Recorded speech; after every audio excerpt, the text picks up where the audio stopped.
Hello friends, मैं Deepesh Kumar Sinha, team the red fight से। तो जैसा कि कल हम लोगों ने एक्सपोनेंशियल पावर के कुछ बेसिक कॉन्सेप्ट सीखे थे, तो आज हम उससे रिलेटेड क्वेश्चंस करते हैं। आइए, तो पहला क्वेश्चन है इवेलुएट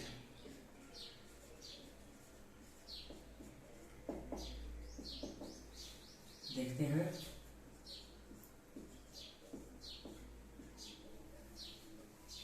और इसी में है एक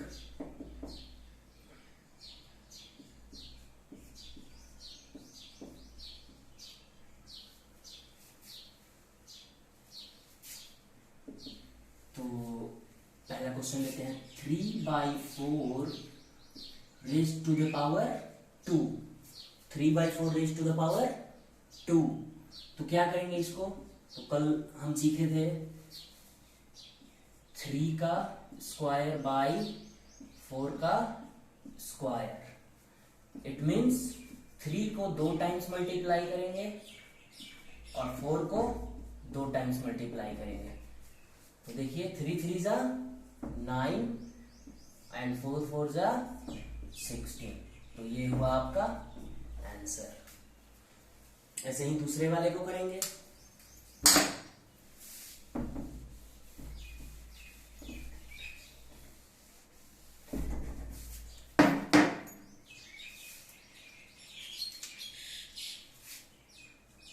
देखिए -2/3 का whole square.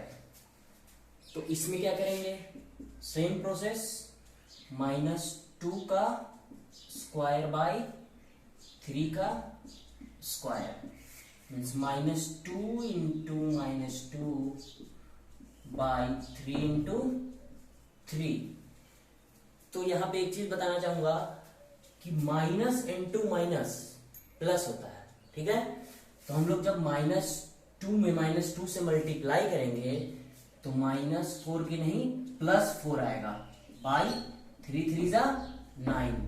It means 4/9 answer. ये आपका हो गया। ज्यादा हार्ड नहीं है, आसान है। अब नेक्स्ट क्वेश्चन देखते हैं।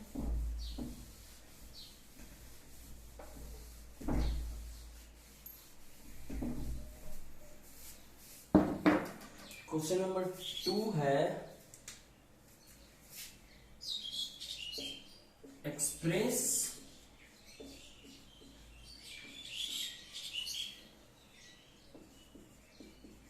each of the following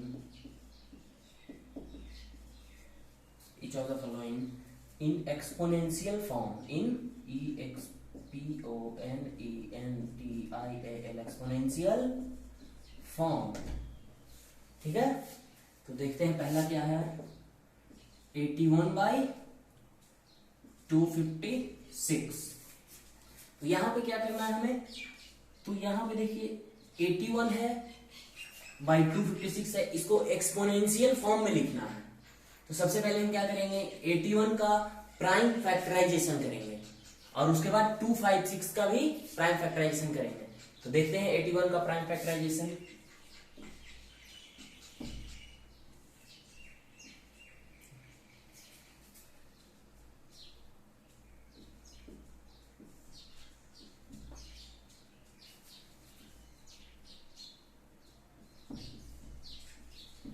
तो देखिए 3 जो है 4 टाइम्स आया है। इट मीन्स 81 का हम क्या लिख सकते हैं? 3 into 3 into 3 into 3। And same वैसे ही 256 का भी प्राइम फैक्टराइजेशन करेंगे।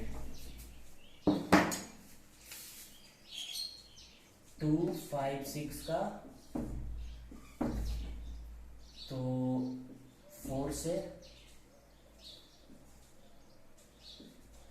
फिर 4 से, फिर 4 से। तो देखिए 4 भी यहां पे आया है 4 टाइम्स। 4 भी 4 टाइम्स आया है। तो सेम ऐसे ही लिखेंगे। 256 को हम क्या लिख सकते हैं? 4 into 4 into 4 into 4. It means 3 to the power 4 और it means 4 to the power 4. Overall हम क्या कर सकते हैं, 3/4 to the power 4. ये हुआ आपका फाइनल आंसर. ठीक है, ऐसे ही एक और इस पे देख लेते हैं.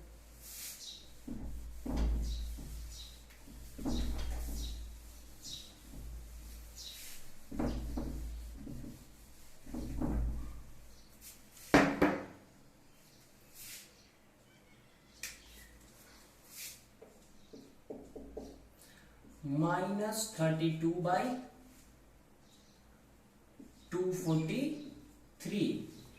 तो इसमें भी हम पहले प्राइम फैक्टराइजेशन करेंगे. तो -32 को हम क्या लिख सकते हैं,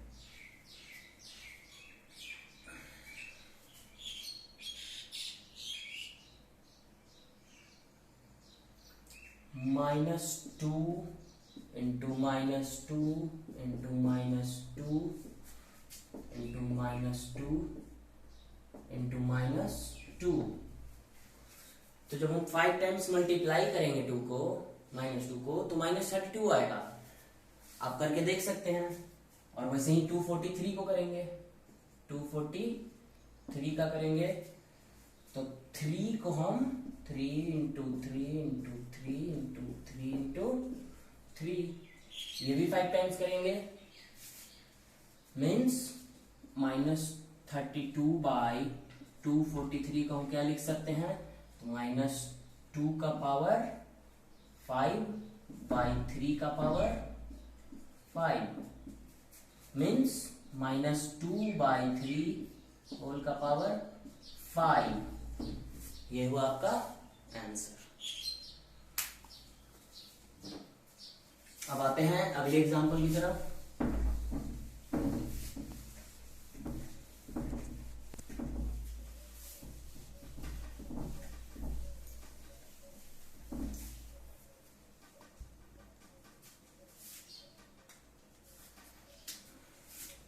नेक्स्ट एग्जांपल है, right the reciprocal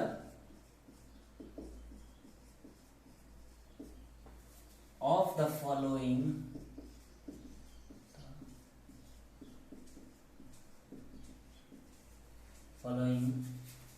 in exponential form, in exponential exponential form. इसमें ले लेते हैं पहला 2/5 to the power 6. तो देखते हैं, ये रेसिप्रोकल मीन्स होता है कि जो डेनोमिनेटर है वो न्यूमरेटर हो जाएगा, जो न्यूमरेटर है वो डेनोमिनेटर हो जाएगा, मतलब उसको उल्टा कर देंगे हम. तो देखते हैं यहाँ पे देखिए 2 जो है ऊपर वाले टर्म को हम क्या कहते हैं, न्यूमरेटर, और नीचे वाले टर्म को डेनोमिनेटर. तो इसका रेसिप्रोकल लिखने के लिए हम क्या करेंगे, डेनोमिनेटर को ऊपर लिखेंगे. 5/2 जो न्यूमरेटर था वो डेनोमिनेटर हो गया, और जो डेनोमिनेटर था वो न्यूमरेटर हो गया, और एक्सपोनेंट जो है वही सेम. ये इसका हो गया एक्सपोनेंशियल फॉर्म रेसिप्रोकल का. ये बहुत आसान है. इस पे एक और देख लेते हैं. जैसे -3/7 है, इसका क्यूब है. तो इसमें भी सब यहां पे देख रहे हैं हम, -3 is the numerator and 7 is the denominator. तो हम क्या करेंगे, -7/3 टू द पावर 3. बहुत सिंपल. तो इसी तरह से हम लोग नेक्स्ट एग्जांपल की तरफ चलते हैं.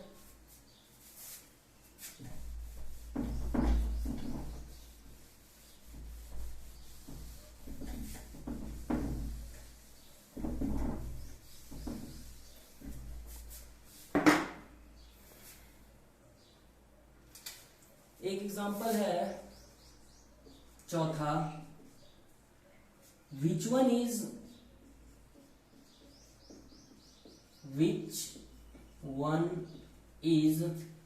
greater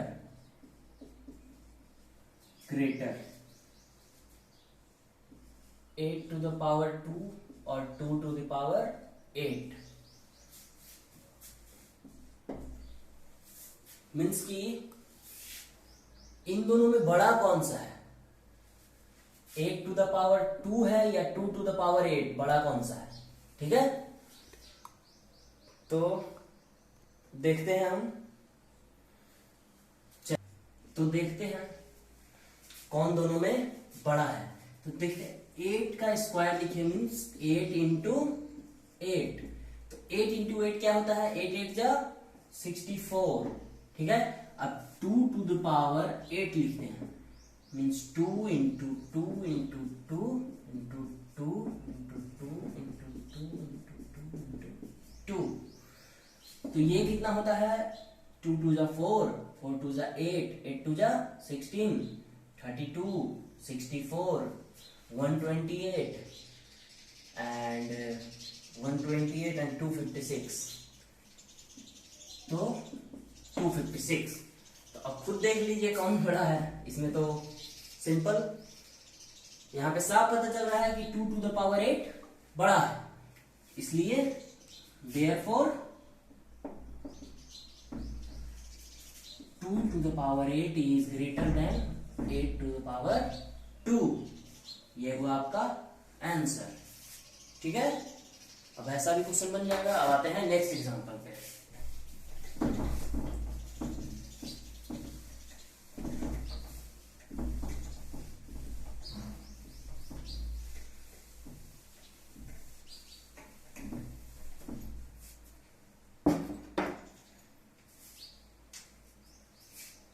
एग्जाम्पल नंबर 5, तो देखते हैं क्या है। Right exponential form for 8 into 8 into 8 into 8 taking base as 2, taking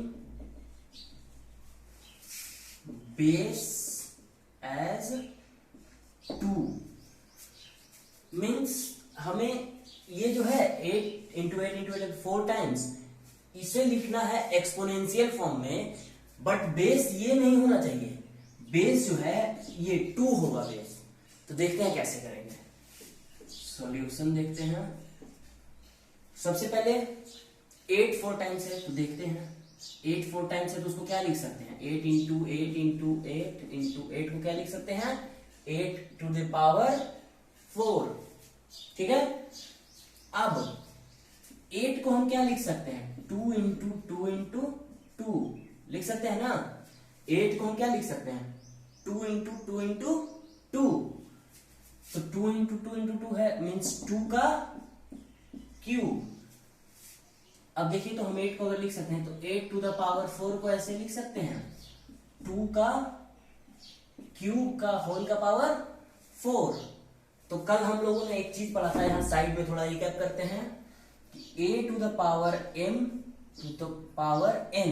तो ऐसे में हम क्या करते हैं, a to the power m into n, दोनों जो एक्सपोनेंट्स होते हैं दोनों को मल्टीप्लाई करते हैं सिंगल बेस के साथ। तो सेम यहां पे करेंगे हम, 2 का पावर 3 इंटू 4 मीन्स 2 का पावर 12। ठीक है, तो देखिए तो क्वेश्चन क्या कह रहा था कि इसे हमें बेस 2 के रूप में लिखना है। तो यहां पे आ गया, बेस देखिए 2 है और एक्सपोनेंट 12 है, तो ये आपका हुआ फाइनल आंसर। ठीक है, आते हैं हम नेक्स्ट एग्जांपल की तरफ।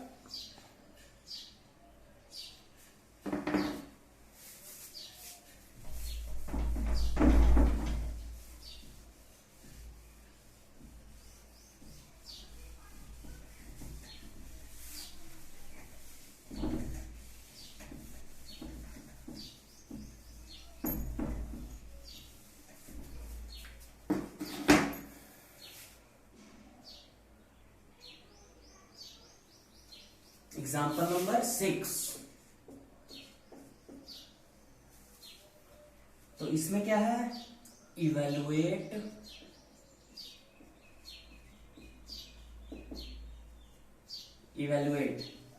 फर्स्ट वन इज 5 का पावर 0।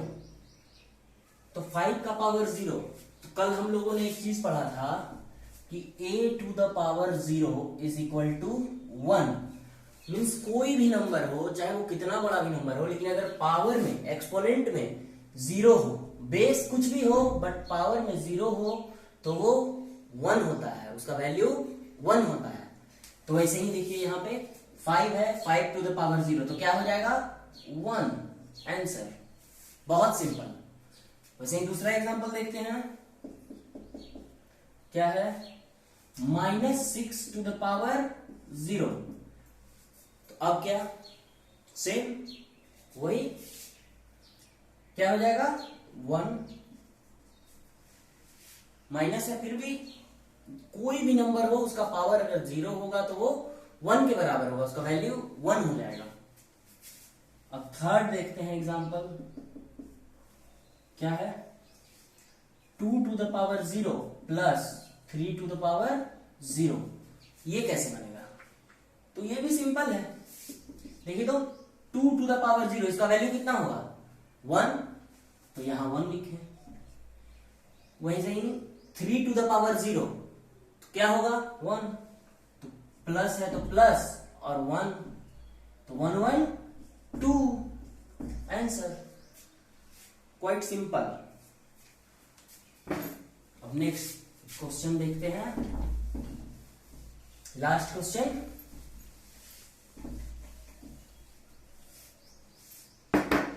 इसमें कुछ नया देखते हैं आप ये क्वेश्चन में।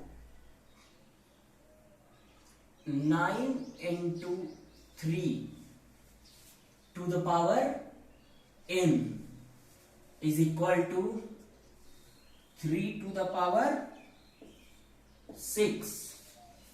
ठीक है, तो इसमें क्या है, find the value of, find the value of n। यहां जो n दिख रहा है एक्सपोनेंट में, इसका वैल्यू हमें निकालना है। तो कैसे ये बनेगा देखते हैं, चलिए। तो पहले ये उतारते हैं, 9 into 3 power n is equal to 3 raise to the power 6। तो देखिए तो यहां पे हम 9 को क्या लिख सकते हैं, 9 किसका स्क्वायर होता है, 3 का स्क्वायर होता है। 3 टू द पावर 2 लिख सकते हैं, तो लिख देते हैं 3 टू द पावर 2 इंटू ये क्या है 3 to the power n equal to 3 to the power 6। इससे क्या हम समझे कि जब भी ऐसा क्वेश्चन कोई आए तो हम बेस को बराबर सेम एक करने का कोशिश करेंगे। अगर बेस सेम हो जाएगा तो हम लोगों ने जो कॉन्सेप्ट पढ़ा है कल, उससे हमारे रिलेटेड ये सॉल्व हो जाएंगे। तो सबसे पहले हम देखिए, अब बेस दोनों तरफ LHS RHS दोनों में बेस सेम है। तो कल हम लोगों ने पढ़ा था कि if a to the power m into a to the power n, तो क्या करते थे, बेस सेम होता था और मल्टीप्लीकेशन में होता था, तो क्या करते थे, पावर को ऐड करते थे, m प्लस n। सिमिलरली यहां पे भी करेंगे। बेस जो है देखिए 3 और 3 बेस तो सेम है, पावर को ऐड करेंगे तो 3 लिखे और 2 प्लस n। ठीक है, और ये 3 टू द पावर 6। अब देखिए तो LHS और RHS में जब बेस सेम हो जाए तो क्या करेंगे, हम पावर को बस केवल एक्सपोनेंट को, LHS वाले एक्सपोनेंट और RHS वाले एक्सपोनेंट को हम इक्वेट कर देंगे। ठीक है, तो देखते हैं क्या करेंगे। 2 plus n is equal to 6। 2 plus n is equal to 6। तो क्या हम यहां से नहीं निकाल सकते हैं इनका वैल्यू?